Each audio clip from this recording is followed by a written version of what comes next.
For many years, Henry Kitteridge was a pharmacist in the next town over, driving every morning on snowy roads, or rainy roads, or summertime roads, when the wild raspberries shot their new growth in brambles along the last section of town before he turned off to where the wider road led to the pharmacy.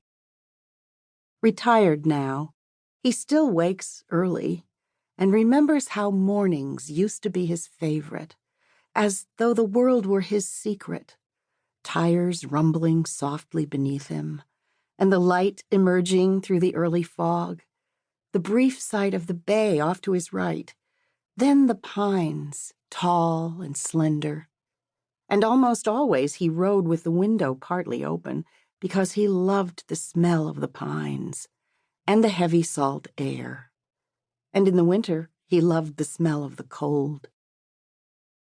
The pharmacy was a small, 2-story building attached to another building that housed separately a hardware store and a small grocery. Each morning, Henry parked in the back by the large metal bins, and then entered the pharmacy's back door and went about switching on the lights, turning up the thermostat, or if it was summer, getting the fans going. He would open the safe, put money in the register, unlock the front door, wash his hands, put on his white lab coat. The ritual was pleasing, as though the old store, with its shelves of toothpaste, vitamins, cosmetics, hair adornments, even sewing needles and greeting cards, as well as red rubber hot water bottles, enema pumps, was a person altogether steady and steadfast.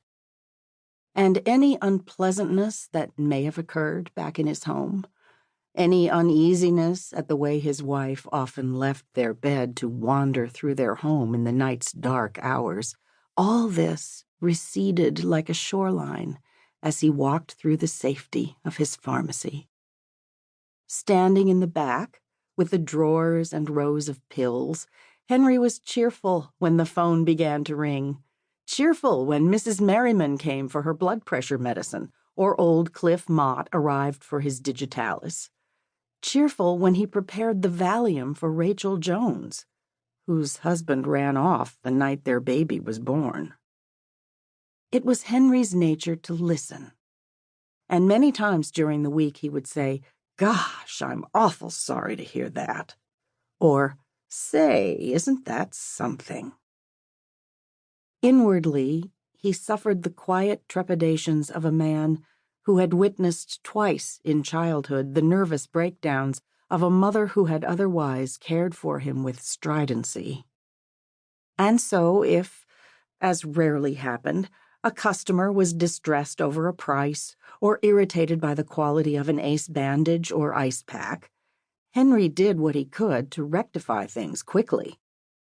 For many years, Mrs. Granger worked for him. Her husband was a lobster fisherman, and she seemed to carry with her the cold breeze of the open water, not so eager to please a wary customer.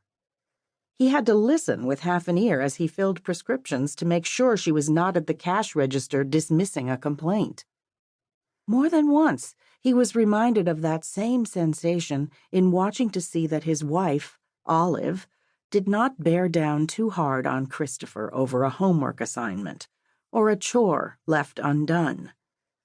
That sense of his attention hovering, the need to keep everyone content.